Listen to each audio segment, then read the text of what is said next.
Fuentes y lo estaremos informando oportunamente. Buenos días. Gracias, Fabián. Buenos días. Que estés muy bien.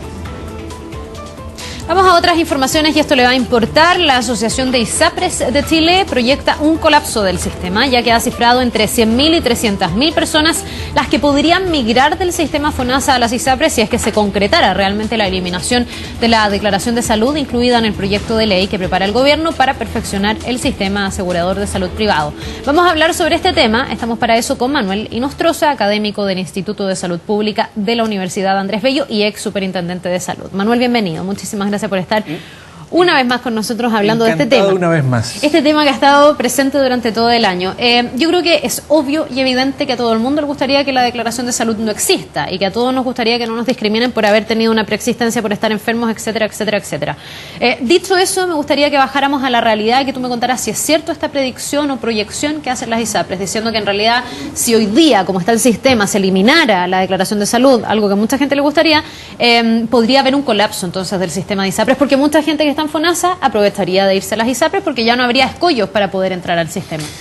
Mira, antes de responder tu pregunta, yo haría una distinción. Lo que pasa es que hay dos formas de eliminar la declaración de salud. La primera es eliminar la declaración de salud y en eso yo creo que es relevante que hoy día apuntemos a que estamos todos de acuerdo en esa eliminación al interior del sector ISAPRE. Es decir, que hoy día los 3,5 millones de afiliados que hoy día están en ISAPRE se puedan mover libremente porque no opera la declaración de salud entre el sistema. Porque están cautivos de su ISAPRE. Y si en tu ISAPRE tú te has operado o has tenido una preexistencia, no te puedes ir a otra. Bueno, hoy día hay consenso, incluso de la ISAPRE y en el gobierno y en el mundo académico técnico, de eliminar esa declaración de salud al interior del sistema ISAPRE y que desaparezca la preexistencia y cautividad. Que si yo tengo 80 años y me quiero cambiar a otro ISAPRE, la ISAPRE esté obligada a recibirme dentro del sector ISAPRE. Ahora, si tú además quieres eliminar la declaración de salud entre FONASA e ISAPRE, que sería el segundo paso, ahí lo que habría que hacer es evaluar las distintas dimensiones de movilidad de uno y otro sistema. Lo que pasa es que cada actor, cada grupo de interés mira lo que le afecta como eventual pérdida o ganancia respecto a este cambio. Entonces, ¿qué es lo que nosotros hemos dicho como Universidad Andrés Bello?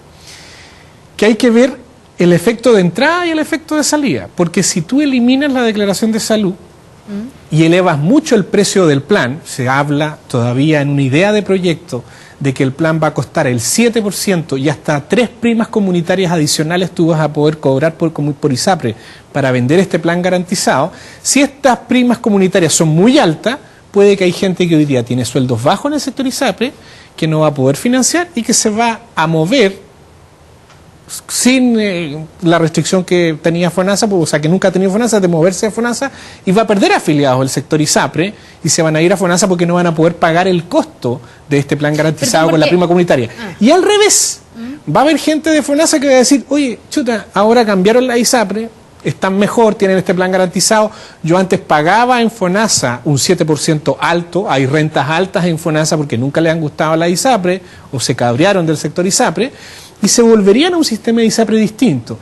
Y habría que ver cuál es la diferencia neta entre los que se van de ISAPRE a FONASA o los que se mueven de FONASA a ISAPRE. Entonces lo que hoy día tenemos, solo para cerrar la discusión, es que las ISAPRE se quejan y dicen, miren, vamos a recibir una andanada de beneficiarios de ISAPRE que van a poder pagar, esa es la premisa que habría que ver porque hay que ver si van a poder pagar los costos del plan de ISAPRE, y se van a querer cambiar, se van a operar, van a resolver sus listas de espera y después se van a volver una vez más al sector público FONASA, y por lo tanto el gasto de siniestralidad salud lo asumen la ISAPRE, los afiliados de ISAPRE y no el sector público, pero también hay que ver el efecto contrario. Entonces yo creo que hoy día lamentablemente hay mucha especulación porque no conocemos el detalle del proyecto de ley y lo que nosotros estamos proponiendo como Universidad Andrés Bello es hacer un coloquio académico donde en un debate académico frente a un modelo de reforma pongamos los números de uno y de otro y veamos cuál es la verdadera realidad que se puede asegurar. Por lo tanto tú pondrías como entre paréntesis este estudio de las ISAPRES. O sea, no te queda tan claro que sean estas 100.000 y 300.000. Yo creo que hay una legítima preocupación de cómo viene el proyecto de ley, porque el gobierno ha tenido 5 voceros distintos, habla la ministra, el superintendente Pavlovich, el secretario de la Comisión de Reforma Camilo Cid, el nuevo secretario András Yutov, el presidente de la Comisión de la Cámara de Diputados de Salud, Juan Luis Castro, y los 5 dicen realmente cosas distintas del proyecto de ley. Entonces, hasta que no tengamos el proyecto de ley es difícil especular y luego con proyecto de ley en mano veamos los flujos de entrada y salida, porque este es hoy día un equilibrio que con una nueva reforma se va a romper. Y al romperse hay que ver a dónde se va a mover, cuánta gente van a migrar de uno y de otro centro. Ahora, en términos generales, porque es cierto lo que tú dices y a uno le cuesta entonces hacer el análisis, a mí me parece que hay un análisis que podría ser visto como algo un poco más ideológico o que a lo mejor tiene cierto grado de pertinencia, que lo que dicen las ISAPRES, ¿sabe qué? Ya, levante esta prohibición que significa el tener una declaración de salud y dejar gente fuera. Pero hagámoslo cuando ambos sistemas tengan características similares, cuando no tengamos las listas de esperas que tenemos en el sector público, cuando la red de prestadores sea más o menos de una calidad similar. Desde ese punto de vista, todos los esfuerzos están en reformar el sistema de ISAPRES, pero yo me pregunto si aquí no pasa un poco lo que pasa con la reforma educacional, donde primero habría que pensar en cómo fortalecer la salud pública. Yo creo que el ejemplo que tú pones, Carla, de la educación prácticamente se está reproduciendo en nuestra opinión si no se cambia el eje de discusión de la reforma. Porque hoy día el gobierno, a mi juicio por razones de prejuicio ideológico, está queriendo decir que el problema está mayoritariamente en donde hay 3,5 millones de chilenos, que son el sistema ISAPRE, y no donde hay 13,5 millones de chilenos, que es el FONASA. Y todo se está centrando en una reforma al sector privado, al sector ISAPRE, cuando en realidad todas las encuestas de opinión que nosotros hemos hecho como universidad demuestran que la principal crisis hoy día del sector salud se da en los sectores más pobres, vulnerables, sectores de clase media, que ven que el FONASA no responde a sus necesidades. Entonces, por mejorar lo privado, nos despreocupamos de mejorar lo público. Pudiese ocurrir la paradoja, imagínate tú, de que mejoramos tanto lo privado, que es probablemente lo que está pasando, puede pasar con la reforma educacional, los particulares subvencionados, es decir, mejoramos al sector ISAPRE, que uno de los temores que nosotros tenemos es que si no se hace nada en lo público, migre mucha gente que hoy día está en FONASA y aporta solidariamente al financiamiento. Recordemos que hoy día las cotizaciones de los afiliados de FONASA representan el 30% del total de financiamiento de lo público, por lo tanto, si un grupo importante de esa persona se va, es parte del financiamiento solidario que se iría a las ISAPRES, porque ahora las ISAPRES estarían mejor que antes. Porque es lo mismo que temen las ISAPRES. Y ese tema y esa sería una, según nuestros cálculos, podría haber una pérdida neta de financiamiento del orden de hasta 800.000 millones de pesos que perdería el FONASA porque se fugarían afiliados de cotizantes de rentas altas a este sistema de seguridad social en el sector ISAPRE. Entonces, si no miramos sistémicamente esto, si no hacemos una mejora en el sector ISAPRE, pero también no dotamos al FONASA y a nuestros hospitales públicos de la capacidad real de retener a sus afiliados, porque dicen, oye, esto sigue tan bueno o va a mejorar y me quedo, en vez de trasladarme al sector ISAPRE, se puede producir la paradoja de que este prejuicio de querer, comillas, ajustar, ¿no es cierto?, apretar al sector privado, termine perjudicando al sector público por este efecto sistémico. Y que termine perjudicando al sector público y también al sector privado, ¿no? Porque ahí es donde está el temor de las ISAPRES, y yo me imagino que los 3 millones de personas que están en una ISAPRE y que también tienen reparos con la ISAPRE, tampoco querrán que el servicio que reciben por un servicio que ya es caro se empeore, porque ¿qué pasa si empieza a migrar mucha gente a las ISAPRES? Probablemente también se vea sobreexigido el sistema de prestaciones que las ISAPRES tienen. Sin duda, probablemente para el sector de clase media, por así decirlo, ¿no es cierto?, del sector ISAPRE, puede producirse un ajuste a la baja del estándar de calidad que hoy día reciben. Perdón, es que esto es interesante lo que tú dices. Por el tema de tiempos de espera, Manuel, por tener menos libertad de elección. Pero acuérdate que siempre los más ricos, por así decirlo, el 5% más rico, siempre va a tener recursos para lo que me pasa a mí es que el 5% más rico siempre va a estar bien en cualquier contexto posible. Entonces, el 5% más rico se tiene que pagar una millonada de plata por la ISAPRE, es problema de ese 5% más rico. Exactamente. Mi pregunta es, porque tú me hablas de los estratos de clase media que están en las ISAPRES. Hoy día hay mucha gente que hace un esfuerzo adicional y que le cuesta mucho esfuerzo el poder estar en una ISAPRE porque quiere tener un sistema un poco más cómodo, porque no quiere hacer una lista de espera, porque quiere tener una lesión traumatológica y ser operado el otro día y no esperar 1 año, 2, 3 o hasta 10, como hay hoy día de rezago en el sistema público. ¿Cuánta gente, no sé si eso está estratificado, cuánta gente de clase media, cuánta gente realmente rica está hoy día en el sistema de las ISAPRES para saber finalmente quiénes son las personas afectadas por esta reforma?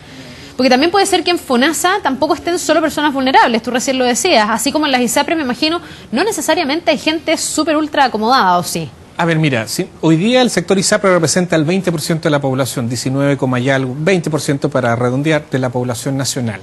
Si nosotros, haciendo un supuesto, no es tan así, pero de que el 5% más rico debiera estar mayoritariamente, te queda un 15% que no es de los más ricos, que es como la clase media alta, y hay incluso cerca de un 9% de rentas, incluso hasta bajo 400.000 pesos en el sector ISAPRE. Por lo tanto, hay una cierta dispersión. Y esas personas, el balance que van a tener que hacer, que probablemente van a tener que pagar un poco más, o van a perder alguna tiempo de oportunidad, es decir, se puede empeorar algo la oportunidad, no va a ser tan inmediata. De hecho, el otro día salió un reportaje como ya en algunas clínicas privadas, ya sin este cambio, uno cuando llama a pedir hora al especialista no es para mañana, sino que es para, o las urgencias, es para una semana, 15 días, y algunos centros ambulatorios un poco más inclusive. No es al mismo estado de lo público, que pueden ser, ¿no es cierto?, un año, 2 años, en fin. Pero algo de deterioro puede haber en ese estándar de calidad relativo. Pero ¿a cambio de qué? De que no me van a discriminar por mi factor de riesgo, de que cuando sea adulto mayor o cuando yo incorpore a mis padres o a mi suegro en el plan de salud no voy a tener que pagar una millonada porque vamos a pagar todos lo mismo. Entonces hay un contrapeso de mejoras que se corrigen del sector privado a cambio de un deterioro relativo, porque no va a poder, porque por algún lado se tiene que ajustar. Pero tiendo a pensar que el ajuste respecto a los problemas que hoy día tiene el sector privado, reajuste unilateral con utilidades excesivas, esta discriminación, esta cautividad, al resolver esos problemas, el ajuste final va a ser mejor. Si el punto es, insisto, esta mirada sistémica, ¿cómo hacemos conversar estos dos sistemas? Y nosotros hemos planteado como Universidad Andrés Bello que no puede hacer hoy día una reforma de la ISAPRE, sea cual sea esta, sin hacer un fortalecimiento del FONASA y lo público, porque nos vamos a pisar la cola, como probablemente va a ocurrir o está ocurriendo en los hospitales municipales públicos, que por hacer la reforma del particular subvencionado, por preocuparse de los copagos y todo, no nos hemos abordado la calidad de lo público. Entonces la gente sigue migrando de lo público a lo privado.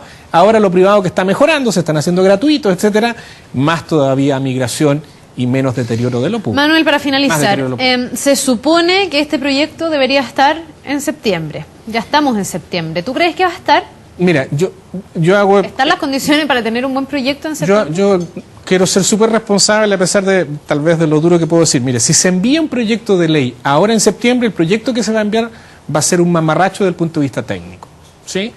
Todo indica que un proyecto bien hecho debiera estarse enviando hacia diciembre, enero. Perdona, pero pese a que ha habido una comisión, pese a que se han juntado a trabajar... Es que la comisión recién ahora está haciendo el trabajo técnico que debió haber hecho en los últimos 6 y 9 meses. Yo soy muy crítico del trabajo que se ha hecho. ¿Qué se hizo en todos estos meses? Recuerda que yo fui superintendente de salud cuando se hizo la reforma del auge, fui superintendente de salud hasta el año 2010, y por lo tanto alguna experiencia tengo respecto a los requerimientos técnicos de datos, de cifras. O sea, cuando uno propone una reforma tiene que simular cuánta gente se va a ir para un lado o para otro. No puede ser que tú le preguntes a un ministro o a un superintendente y te diga, mira, eso lo estamos viendo.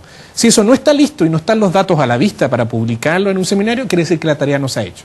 Entonces, yo creo que debiéramos darnos el tiempo, ahora que el trabajo se está haciendo, ahora que estamos discutiendo estas cosas y algunos tiran 300.000, otros 600.000, y debiéramos darnos un tiempo para que en diciembre y enero ojalá enviemos un proyecto bien hecho. Pero si lo enviamos hoy, con las dudas que tiene hoy el proyecto de ley, vamos a estar enviando cualquier cosa, pero no un proyecto razonable. Ya, pues vamos a ver lo que va a hacer el gobierno, entonces nos vamos a quedar pendientes. Manuel, muchísimas gracias. No, que gracias vaya bien, a ti, que tengas un muy buen día. Vamos a una pausa cortita y ya estamos de vuelta.